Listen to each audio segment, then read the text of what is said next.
In this guide, I'm going to show you how you could start a new game and reset your progress here in Forza Horizon 6. Before we do get into this guide, make sure to like the video and subscribe to the channel with all notifications on. It really does help the channel and it lets us know that you want more content like this. We'd greatly appreciate it. And if at any point throughout this guide you did have any questions, just ask them down in the comment section below and we can help you out further. I'm going to be doing my best to reply to every single comment down there. Now, first things first, you do need to open up your file explorer, and if you currently are in Forza Horizon 6, go ahead and back out of it.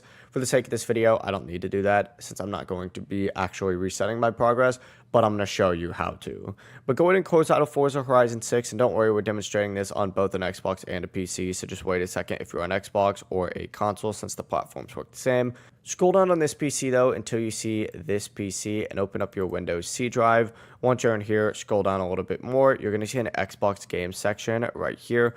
Go ahead and open this up and go into game save.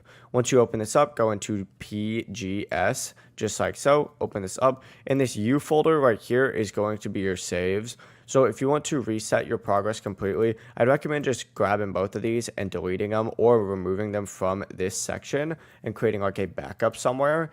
And what you do need to do now is completely like go offline. So turn off your internet or whatnot for your PC and then reload back into the game without internet and complete the basic like tutorial segment in the very beginning of the game. As soon as you do that, it's going to create a new save. You'll see that save populate in this location right here. Obviously, these are going to be gone.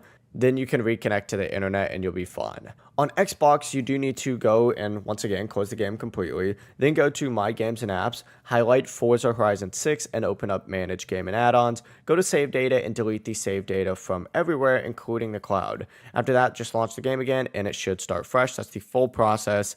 It really is as simple as that. If you guys had any questions, ask them down in the comment section below and we can help you out further. I'm going to be doing my best to reply to every single comment down there. Before you do leave this guide, make sure to like the video and subscribe to the channel with all notifications on. It really does help us out and lets us know that you want more content like this. We'd greatly appreciate it. Have a great rest of your day though. Peace.